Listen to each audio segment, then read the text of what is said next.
finally you're seeing the early signs of that inflation game changing. A change in inflation pattern itself can end Bitcoin's bear market. Bitcoin's supposed to be an inflation hedge, yet it's when inflation goes down that Bitcoin can really rip. How does that dynamic work? So that creates the illusion that, oh, Bitcoin is actually selling off against inflation. But basically, it's a timing issue.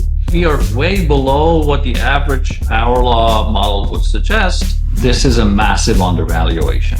This looks like it's the worst ever. It is. We are substantially oversold. Something has happened. The opportunity is always not when the crowd is the loudest. Suddenly when you are bearish and you think, oh, AI is the new game, let's move my money there. Suddenly that trade ends and things go. At which point the model flipped and it showed us the momentum is positive. Long-term bull would be doing themselves a big favor if they DCA in these ranges and bet on a long-term reversal. That was Sina, the analyst behind Bitcoin Intelligence and the man who helped make popular the models a lot of you follow, the power law, the quantile bands, and the momentum model. This was his first interview back after a year away. And last time he was on, he said that the 250K calls for 2025 were way too overextended. We wound up topping at 126 in October, and now we're down over 50%. He nailed it. When it comes to whether the bottom is in, two of his models currently disagree. The Quantile model has Bitcoin at its lowest band in years, deep value. But the momentum model is still red, telling him to wait. His answer, DCA if you're a long-term bull, but wait for momentum to turn before you add real risk. What actually ends this bear market is inflation cooling enough for the Fed to ease. We also get into why Bitcoin rips when inflation falls, how AI drained the money that used to build on Bitcoin, and his bravery to call out the Treasury companies a year ago when it got him a lot of hate. Plus, you're going to want to stick around to find out what he thinks of Saylor now. I'm Rob Wallace. Welcome back to the Bitcoin News Channel. Let's get into it.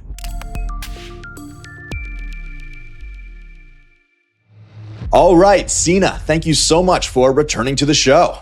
Hey, Rob, it's great to catch up.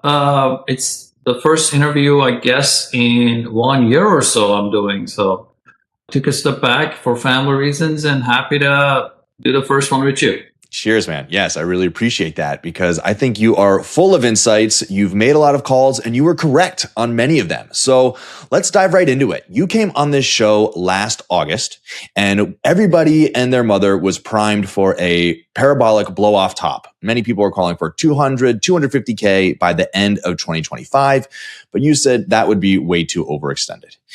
You turned out to be right. We peaked in October at 126,000.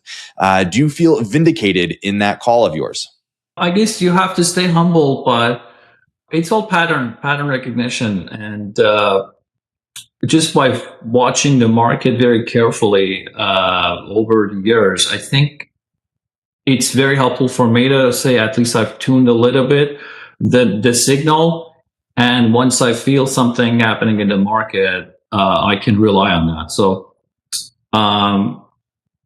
it's sometimes very obvious to see the euphoria, especially if you follow the conversation. There are certain patterns, certain things, but when you explain it, it's hard to kind of prove to another person. But over time, it becomes much more clear. Same thing with like Bitcoin Treasury companies. Like there are like all these flags that I could point to and say, okay, this is in the euphoria zone, but then there's no quantitative proof you can provide, but you just have to leave it to time. Oh, we're going to dive into your calls on Bitcoin Treasury companies later, no doubt. But let's take a look back on the last year. Since we peaked in October and now we're down to 64K or so, did it play out the way you thought it would? Is this a standard bear market year for you? I think what we saw was a very muted top. We didn't do any euphoric, like you mentioned, euphoric top, blow off top.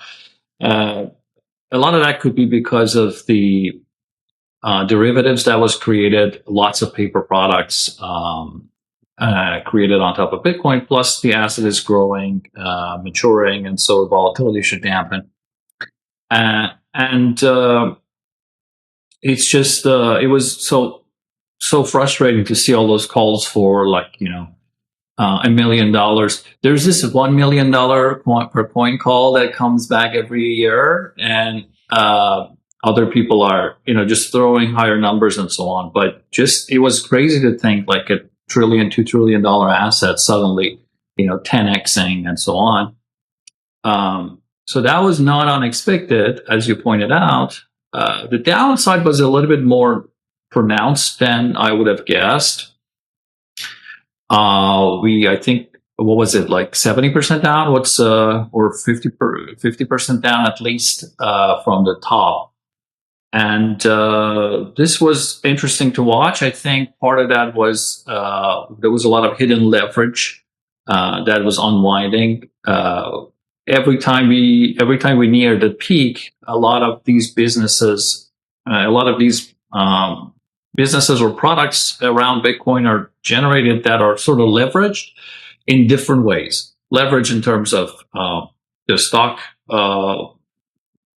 and the stocks we've seen, but also all sorts of other altcoin chains and other products that somehow add leverage. And the idea is, all right, Bitcoin's going up, so we're going to add leverage and we're going to make you rich. And every time it ends the same way. Bitcoin does go up a little bit, and so these guys make a lot of money. Then they gain more validation to attract a lot more people, and then that causes the price to even go higher. And so the fervor and the excitement goes up a lot, but this is not sustainable, and it reverses pretty quickly after you reach those crazy euphoric levels, and then all that unwinds and surprises everybody. I mean, this is a pattern I see like year after year, every time. Just the assumption that something always goes up, it generally leads to people promoting weird leverage plays and then and ending up hurting everybody. So that might be one reason, but at the same time, I also have a few more. I also see some other trends that are a bit problematic at this point. Some headwinds, and we have to get over them before we can go back to the same trend. Like the main, I don't know if you'd like to get into that right now, but a couple things are a little bit different from the past. One of the things is on the ground when looking, because we've been in the education space for a long time, talking to lots of people, so we kind of get a sense of what's going on in the general public with regards to interest in Bitcoin. And I do see that a little bit more muted. In the last cycle, I would hear a lot of people coming up asking, hey, how do I install a wallet? How do I buy this? And so on. That excitement is not there at this point. Second one is, in the last cycle, I would see a lot of these startups, lots of startups coming up, fintech especially, that would integrate Bitcoin, add novel applications, even novel protocols, and all kinds of companies. I see a little bit less of that now. And number three, which might be the reason for all of this, is AI. AI has become the new hot thing, and it's if anyone has been living under the rock, AI is capital hungry. So it needs massive investment. I think last year's capex was near $1 trillion, almost there. Maybe this year we'll get there. And so when all that money goes to one kind of investment, there's less money for other things, and with that, money available for startups, ecosystem building, and all that goes down. And so this is something that as a community we can probably work on in reviving a thriving ecosystem on top of Bitcoin, because Bitcoin is supposed to be the base money enabling a lot of other applications. On its own, it's probably hard for global scale applications. Not everyone is a tech expert to be able to figure it all out. So there must be lots of interfaces, lots of tools, lots of simplifications on top of the base protocol.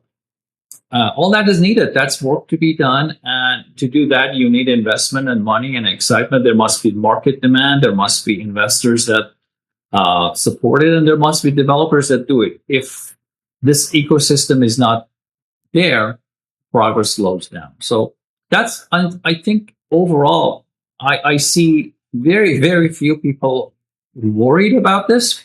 the general attitude is things will happen over time on its own. But I'm more in the camp that, I mean, someone has to build it, so it has to be us. So, and then there's a lot of discussion in Bitcoin space right now, focused on other things, which I think misses the number one thing we should focus on. So those are, I mean, any of these things, if they change, outlook for Bitcoin becomes much more positive.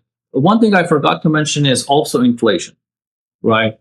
And one article I published like 2 days ago indicated that on Bitcoin Intelligence indicated that finally we are seeing the early signs of that inflation game changing.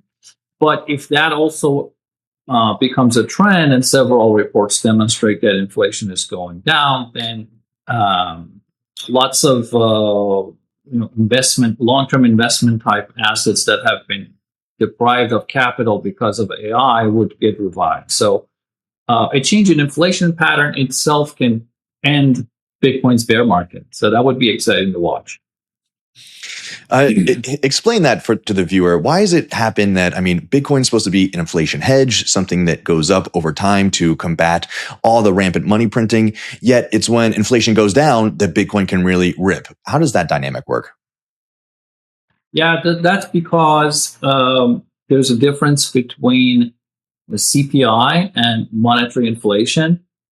And so basically what happens is we have built a system that expands money supply for a variety of reasons. The theory behind that is money is the lubricant in the economic activity. And so there are, at any point in time, you need more capital to move things around. Like you want to build a startup, you need somebody's money, right? So one approach is to go get that money from things that are invested elsewhere. That's going to be very challenging, right? Somebody has to pull investment from somewhere and give it to you.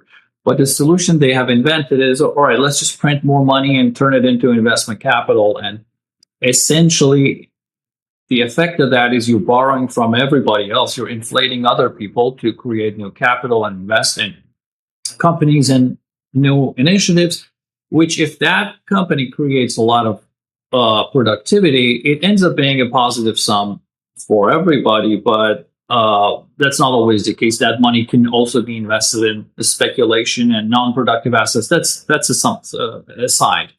But even if that's perfectly spent on productive investments, that's the game, right? So you inflate other people's money or reduce the value they hold to create investment capital. And so the effect of this is, it just perpetually increases money supply.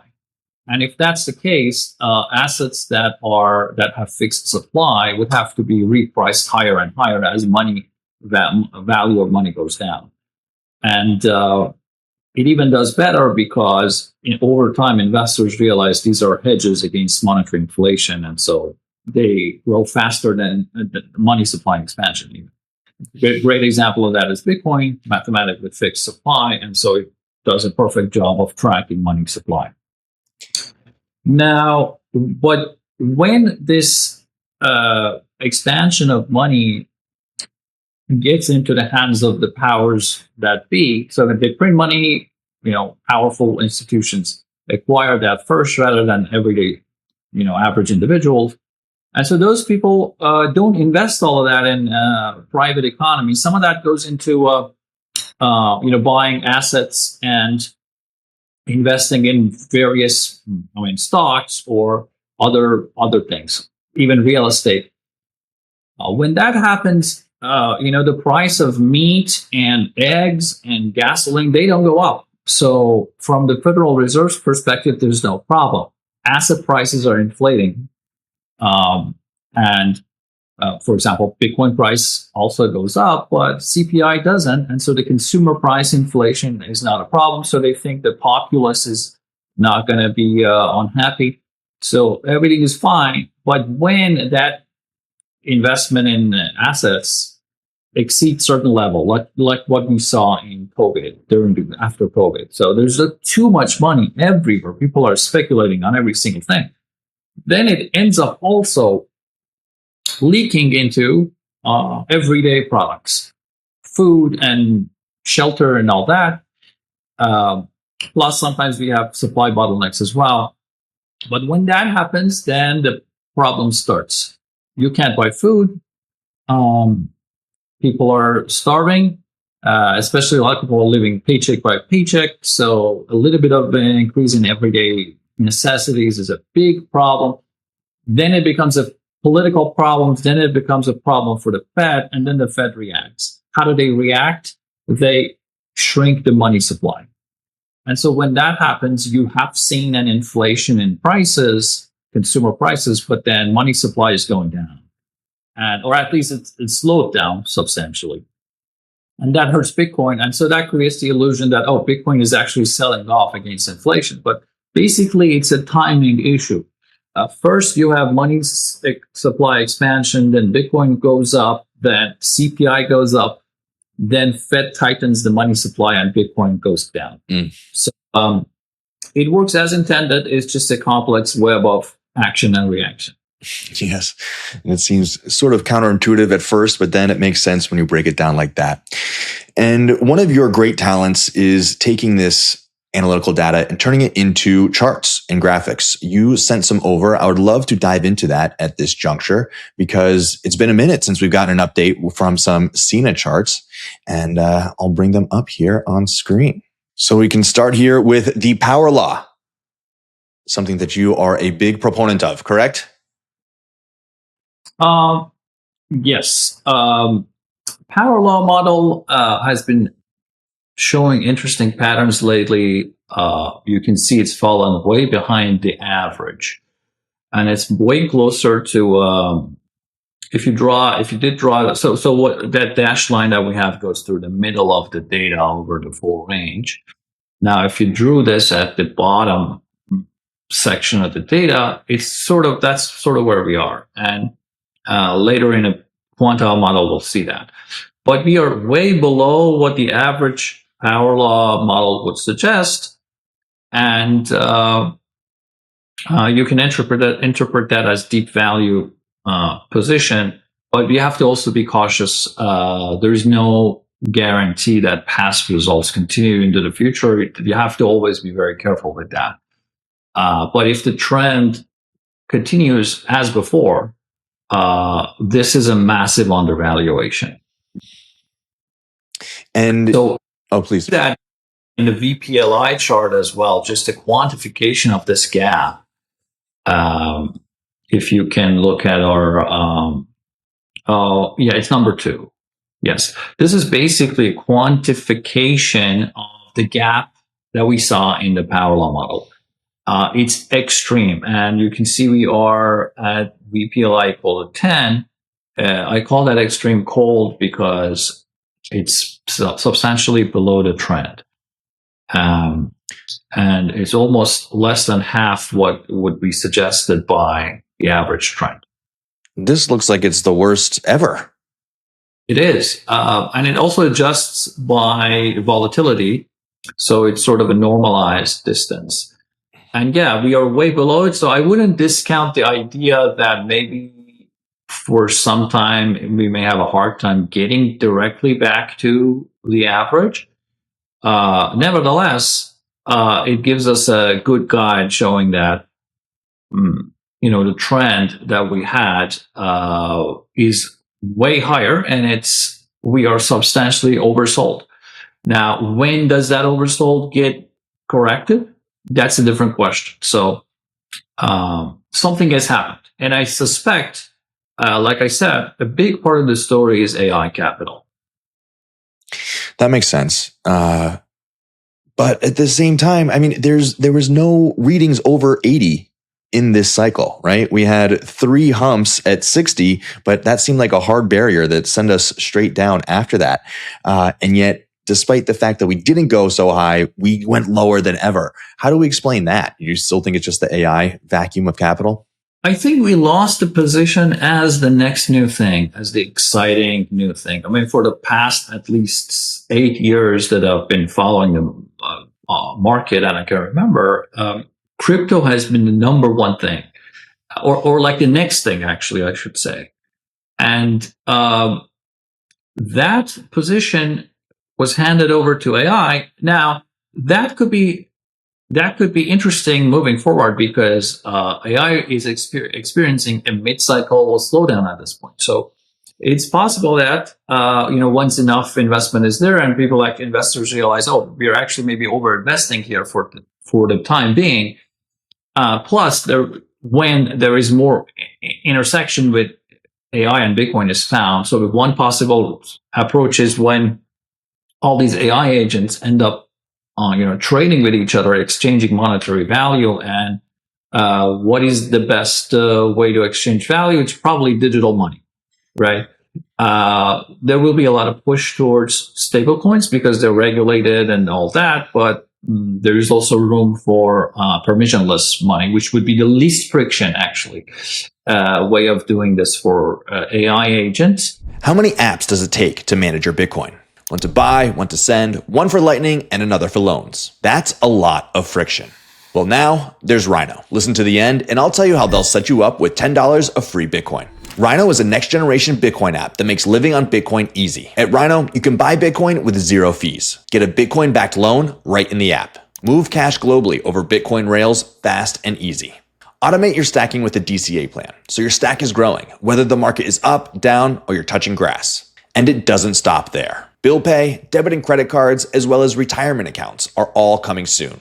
At Rhino, your Bitcoin is never rehypothecated. Security comes first, with biometric verification, 24/7 fraud protection, and the ability to move your Bitcoin to self-custody whenever you're ready. Click the link below in the description and download Rhino for iOS or Android. Use code Bitcoin News and Rhino will drop you $10 of free Bitcoin right into your wallet to start you on your stacking journey. Get the most Bitcoin for your dollar with Rhino. And so those could create new applications for Bitcoin. Plus, again, like I said, AI opens up an opportunity for the economic productivity to multiply and lots of startups to show up. Once we see a revival of an excited and productive ecosystem on top of Bitcoin, I think we can see this reverse.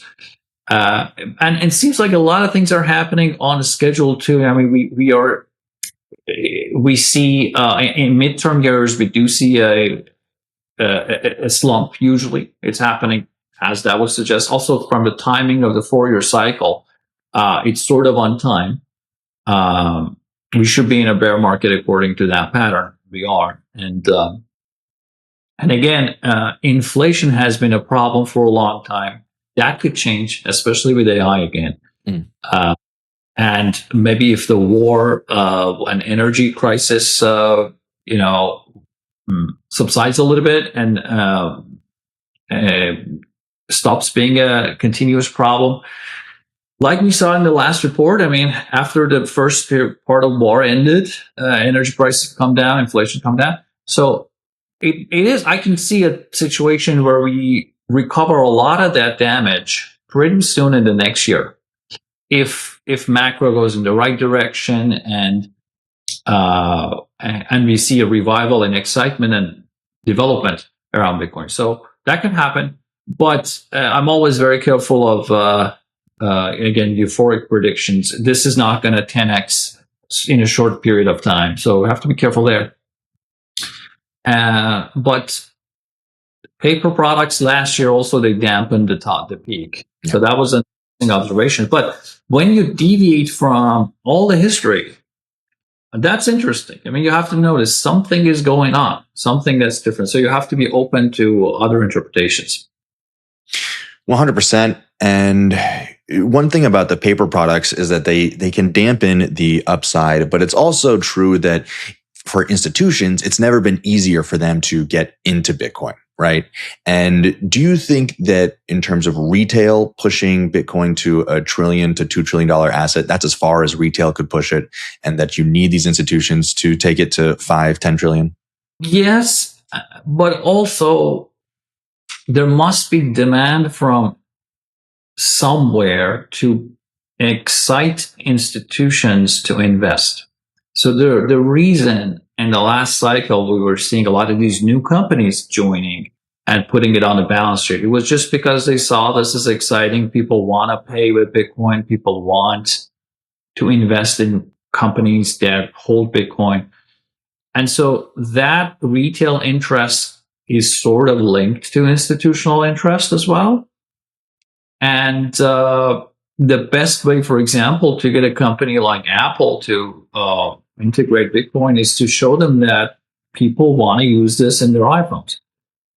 Once we get there, it would be an easy bet for Apple to integrate it. And same with many other companies. I would say this was also the reason Tesla did it, right? And many other companies, they follow the retail. Mm-hmm. Now, do they invent their own use cases? I hope so. For now, the main use case that we have seen from institutions has been simply holding. And from companies like Strategy to issue stock against it. I think the game will really change when we get into actual usage of Bitcoin, like companies that come up and promote usability, like build products on top of Bitcoin, and when that product generates value, that value accrues to the network, and it becomes more demand for the coin, and so that will be when maybe institutions can independently generate lots of products, and then you get B2B trading and all that. That's still very early at this point, but can happen. Yes, it can. Let's dive into some more of these charts. Do you want to do the quantile or momentum? Let's quickly look at quantile model, and then I want to spend more time on momentum. Yeah.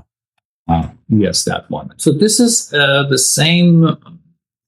same style of modeling as the power law that we saw, except it adds the quantiles around the mean. Essentially, it models the variation as well. And this also clearly shows that the top was muted, and then we are actually back down to the lowest quantile.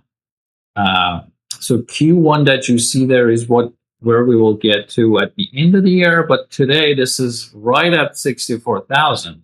So we are in the bottom of the historical trend range. Now, again, this shows extreme oversold position. So if it goes even lower, then it would be very unprecedented, and it wouldn't break anything in the sense of, okay, everything is over, but it would be extremely unheard of, and so would be something to watch for. But historically speaking, this is one of the lowest, most oversold places, and so and long-term bull would be doing themselves a big favor if they DCA in these ranges and bet on a long-term reversal. So that's our quantile model is very helpful in kind of gauging where we are against the history and against the trend. But just be a little bit caveat, it's not like every other model that I have. None of them, I'm not claiming that any of them are predicting what will happen in future. It's all probabilities, right? Mm-hmm. So we can only get intelligent estimates, but people should be a bit careful with literal interpretations of these numbers. Now, so that's quantile model. It's been there for a couple of years, I guess. And then something that I recently developed is momentum model, which was extremely helpful for myself. I guess the first chart we can look at, what else is there on top? So maybe we'll start at 4. Yeah, perfect. So this is a chart from, I believe, last month, where I put the chart's performance on as notes on there. What you can see is, well, I've introduced this model, I think, somewhere in April, and at that time, it was showing bearish momentum at around $70,000. And so we kept following that. I published every week so that we can, in real time, track. There's all sorts of models that work on the past but don't work on the future. So that was critical for us. we were following this week after week. He was saying we were still in bearish momentum, have not recovered, especially in, you see there's a little bit of a big bounce from 70 to $78,000 in April. And so the model still was saying bearish. And so we stayed with that call, and it all went back down to below 70. At which point the model flipped, and it showed us the momentum is positive. And just, I should have mentioned this model basically tracks momentum, right? It's a very simple concept, but it does adjust the momentum a little bit by borrowing from some statistical principles to make sure a little bit of volatility is not necessarily a trend change. So we have to give it some time so that trend is proven before you change stance. And so this stance changed in early May. And we actually published an article saying momentum just flipped, made a big, sort of a very strong fall. And that was exactly when it flipped, went back up. Once it went back down, we noticed, it's just slowing down. And then at some point it fully broke our threshold for switching from bullish to bearish. And so in many of the analysis that we published based on this model, is tracking what's happening currently very well. So this is from a couple of weeks ago. If you switch to number 5, this is the chart I created an hour ago. And so it's pretty much, if you saw in the previous chart, it was showing bearish momentum. Several weeks later, we still are in the same range. So that part also checks out. Today at 64, we have done a big bounce, very nice, from 58 to 64. Still, I'm not seeing a big change in momentum. That doesn't mean it will always be right, so we can immediately go back up. But over time, on average, the model shows us that it's smart to wait a little bit so that trends prove themselves, even though that could mean you're not going to catch the absolute bottoms, absolute tops. But if someone is trying to kind of change allocations a little bit here and there, especially because this cycle was a little bit different, they can track this model. And, I would also say that for all the way to last year, I've been more of the stance that, okay, I've been holding indefinitely with little change. I'm pretty much fully invested all the time. But just because since last year I was feeling this cycle is going to be different, and then I was really over-invested, so I focused on developing a model that can track the model a little bit more closely, so that I could be on top of trends when I want to. So that's basically what the model is doing. If you go to chart 3, this is an interesting. It's the same content, same data, but it shades anywhere the model is showing us bearish momentum. It's pretty much very clear that it captured all the bad parts. It has done a little bit of mistakes here and there as well, like getting back in the market prematurely. But it gets out pretty quickly, and it sort of realizes, oh, this was a bad entry. But on the other side, many of the big crashes are skipped. So good. I think the way I think of this is it's a risk protection. So if you're a long-term holder, and if you want to at least avoid massive crashes, you can track this and hedge when things are looking bad. And this will, this particular period in the last few years, if you did follow this model, if it was introduced recently, it would actually even help you outperform Bitcoin by a lot. But that's not even maybe the bigger attraction here. The bigger one is it prevents the downside. So it's a very good risk protection, especially for people like me that were over invested and they were thinking, okay, maybe I want to reallocate to something else over time. I'd rather not get surprised with a 50% crash when I want to spend the money. So that's the way I guess people should look at this, as opposed to a day trading tool or something. So, yeah, momentum is the thing I'm really focused on. It's been doing very well for Bitcoin and many other assets. I'm expanding this to other tickers. It's very interesting. It gets less and less accurate if you apply this to the broader market. It still works and improves performance if you apply to S&P, but way less than Bitcoin and way less than more volatile assets. And so when the markets, for more mature markets, it's harder and harder to kind of get any signal because I guess so many more eyes are on it and lots of opportunities get priced out pretty quickly. But individual names and certain asset classes and so on, doing phenomenally. So I don't know, maybe we'll expand this further.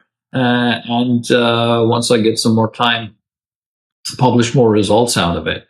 Does phenomenally well on strategy as well. So for strategy investors, they can also apply momentum style strategy because it's really a momentum stock, right? And Bitcoin is a momentum asset as well. Reflexivity causes it, makes it so that once price rises, then it actually becomes more interesting for new investors to join. And so that compounds and you can catch that again, not at the absolute best possible place, the bottom, even though we did catch a bottom lately, but that's not the claim and should not be because it's rather impossible to catch everything perfectly, but it gives you reliable data. So how would you balance out the two? It looks like we are at a historical buying opportunity on the power law quantile model. But if you look at momentum, it seems as if there's a lot of red and there's not much hope to go up right anytime soon. So which one do you put more weight into? So basically, first you form a broad view. Okay, am I overall bullish on Bitcoin or not? And so if you're overall bullish, then momentum model gives you a good entry point. So, if I'm a long-term investment, I wouldn't mind dollar cost averaging even when there is red here because it's going to be like a small percentage of my investment. But I would also, if I'm a little bit more cautious, I would wait for momentum to return. And momentum may return at a little bit of a higher prices. So you may miss the absolute best days, but you will be entering at the safe place. So a place where trend has been validated, right? So you will have a less chance of going sideways.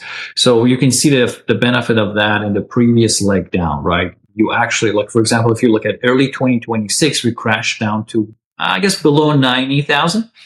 And then we did a massive recovery back up to 90, close to 98. So, in these cases, you can get whipsawed if you get in too early. And then a big crash happened after that, back to below 70. So if you want to prevent these things, you will wait for momentum to return. Even if you think this is a best undervaluation position, if you are correct and the asset is really undervalued, momentum should return, right? So that would be the best place to add more risk. It's so funny looking at this chart and comparing it to the last time we spoke, which was around here, right? And it's just been a lot of bearish momentum in the last 11 months, man. It's been rough. Yeah, and it remains the best predictor of the market. When you hear that 1 million call again, that's that's a place where you got to be careful. And just looking back at the Quantile model, do you think? I mean, it's been a long time since we've been in the red, the highest quantile here. Do you see us getting back there, or are those days past us? Not just because of the chart. So the chart, again, to me, I'm aware of other people that are promoting this as a channel where it sort of requires the price to go up back up. That's not how I see this, and it's not the correct way to interpret it. I think Bitcoin will go back up to red if fundamentals return or fundamentals support it. What would be some supportive fundamentals, you get massive monetary expansion, right? At this point, we are kind of going in the opposite, right? The rates are super high. Inflation is a problem for the Fed and all that. That has to change.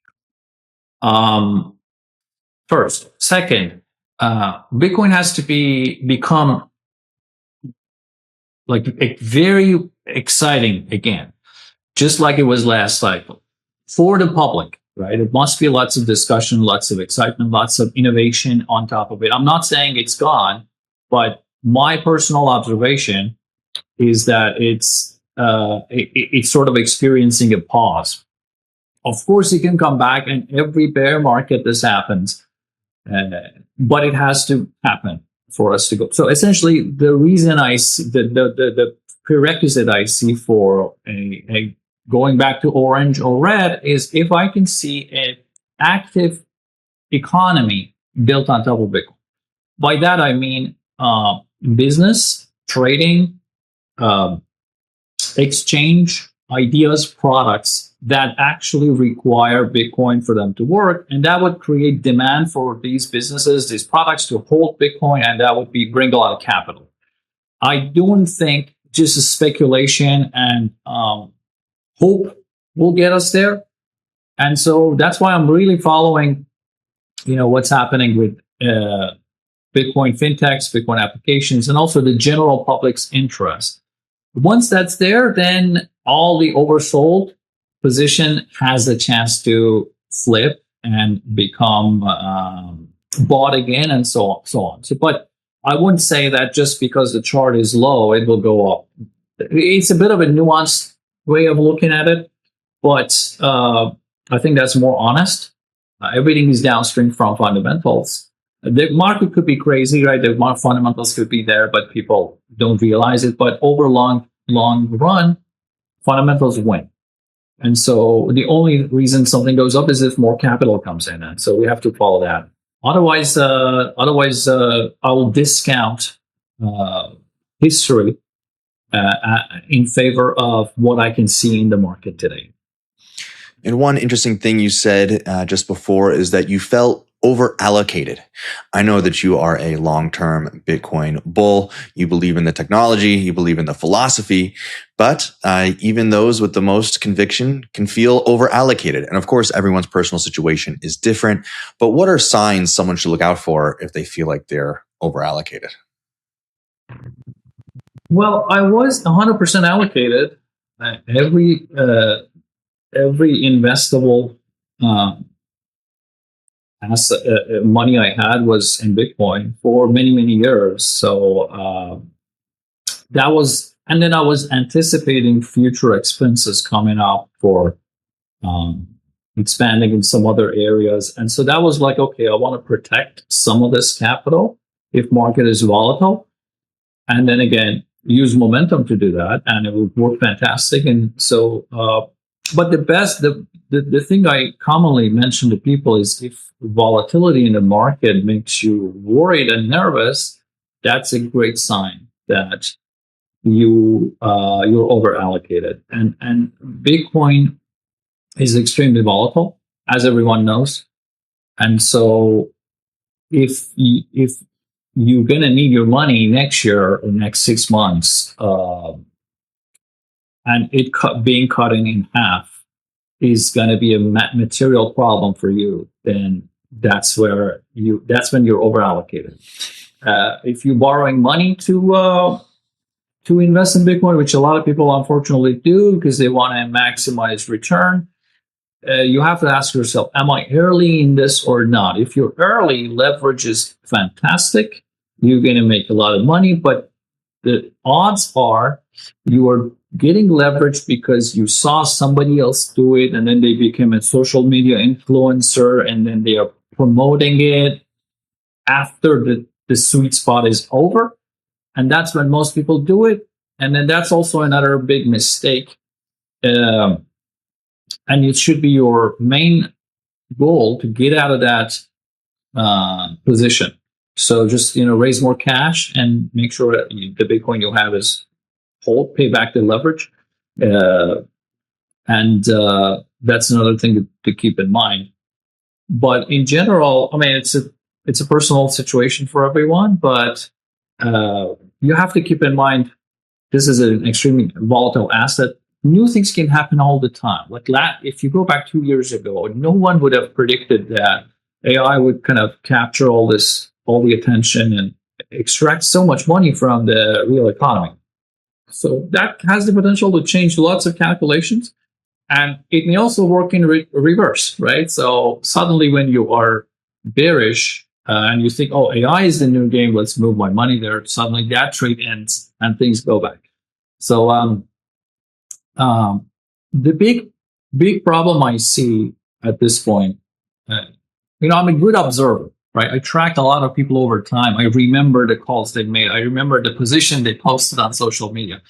A couple big influencers from last couple of years that were promoting options.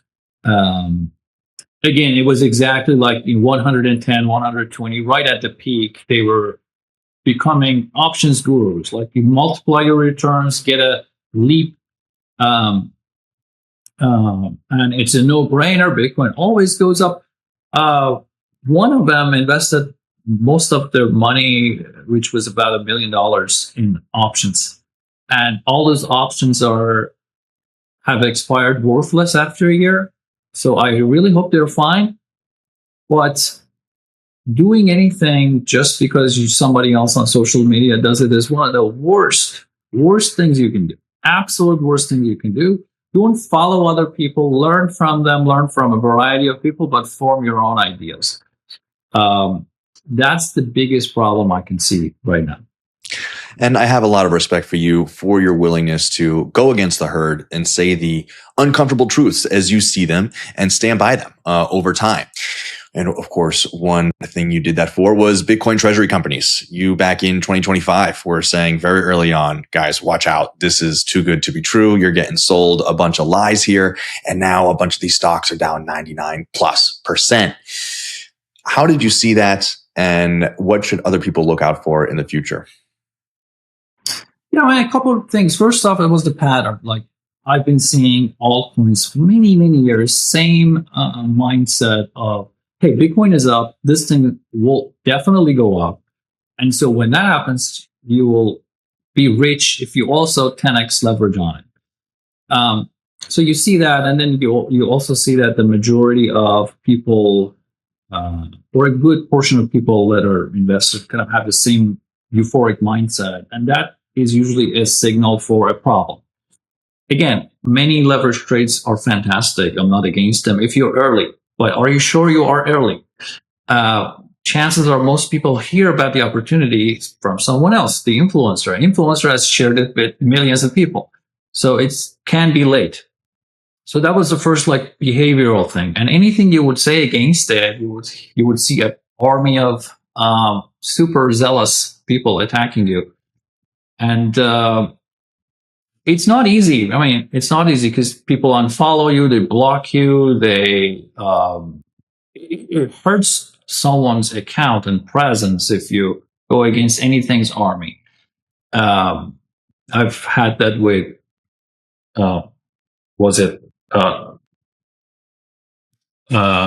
Shiba and a couple more, horrible ideas over time, even big fights with Ethereum people. And all of that just hurts one, but it's not fun if you're kind of censoring yourself. So that's where I stand there. So that the psychological view of the market was one thing I was looking at. Second, I was looking for real cash flow, real economic activity. You may call it old school, but I still want to see capital that invests in Bitcoin come from real economic activity, value creation, not a kind of financial engineering gain. That's not attractive to me. And again, it may make you rich if you're early, but it's one of those things that becomes reflexive on the downside as well. So second problem. Third problem was I saw all these preferred stocks being issued. And it's a no-brainer. I mean, if you commit to paying more than 10% on the borrowed money and your cash flow is effectively zero, where is that going to come from? It's going to come from common stock and common stock issuance. It's the same model. We are critical of the traditional economics for inflating our money. This is the same process for inflating the common stock flow, inflating the stock to pay the bondholders or fixed income holders. So my thesis was, okay, I mean, this commitment is not backed by new capital, new cash flow, and so it's going to be a drag on the stock price. And so you have overzealous investor base, very emotional, extremely emotional. The stock is at all-time high, and there's no big economic foundation, economic process that brings in cash flow to support paying back the debt. And then there's additional debt products that commit the company to pay all that. So the combination of these three was like, okay, the stock price, I mean, everything might be fine. Many of these, I should say only strategy has a strong balance sheet. But so it's not like it's going to go bankrupt, but the appreciation of the stock price is why you're there, and that's going to suffer. That's going to suffer. And so over time, I mean, it was pretty much exactly as I expected, unfortunately. And then the interesting thing is people who were promoting it at the top, they're still promoting it and gaining more attention. And so I guess they don't get a lot of pushback still. So unfortunately, what I learned from this experience is it pays a lot more to be bullish and gain your follower and expand your reach and so on. And then you will not be held accountable when you're wrong. So you will be celebrated when you're right on the upside, but not on the downside. For everyone listening, this means influencers are incentivized to overhype things, right? And so there's not much cost to getting things wrong.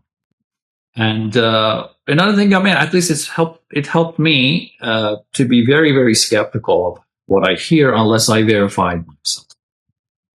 Now, in the Bitcoin Treasury game, I think one of the biggest things I was not understanding was why would the MNAV, would go higher from this point. Like, I think at the top, it was like at 5 or 6. I can't fully remember, but it was kind of like, I guess, around 5. And people were, big promoters of the stock were saying these MNAV ideas are like stock PEs, which could get up to 30, 40 for growth stocks. And I was like, this doesn't make any sense. I was, again, very vocal. Everything is public. And getting ridicule and abuse and attack and all that for that, just for the time to demonstrate that no, MNAV actually reverse back to 1, especially because if you also play out the game theory at higher MNAVs, the company is incentivized to inflate and dilute the stock. All these stories they create, okay, you can dilute this guy and buy that and buy everything else, and everybody's going to win, and some magic is going to be kind of helping everybody. There must be a loser when there's no new value creation. And so who's going to be the loser? Unfortunately, we've seen it's been the common stockholder. And but of course, if you do your job very well and you track these companies and capture them at really depressed valuation, they can also provide good opportunity. But opportunity is always not when the crowd is the loudest. Yes, indeed. It's usually no when you're capturing that early trade when everyone tells you you're wrong, right? It's not when you learn it from an influencer.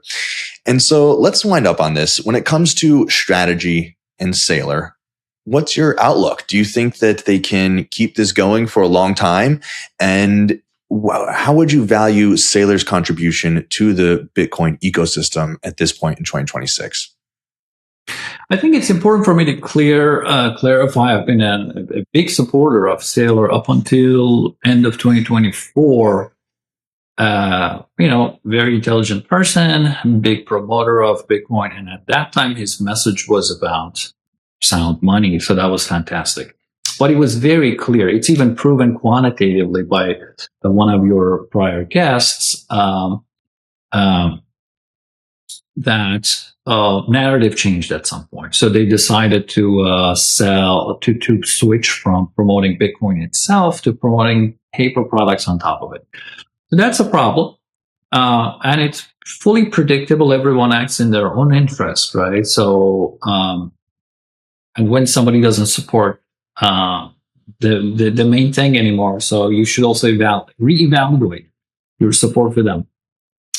But strategy was a good thing for Bitcoin, bringing a lot of capital. But then the story switched completely away from sound money to a pure paper marketing company. So there is nothing that I can see at this point that they do which supports development of the ecosystem that I've said. What I personally want to see is, like I said, a thriving ecosystem of individuals and businesses using Bitcoin. And Strategy and Saylor very actively promote against this. So, anytime we talk about buying things with Bitcoin, he would come out and say, oh, the person who bought the pizza lost a lot of money. But that's a big fallacy. And I bet a lot of people listening would immediately say, oh, yeah, if you spend your Bitcoin, you have less of it. So it's a bad idea if it goes up. But who says spending means you have less of it? You can spend and use it today and immediately replenish later on. But what you have done is you have supported the network and you have created an economic transaction denominated in Bitcoin. And so that creates demand for the coin.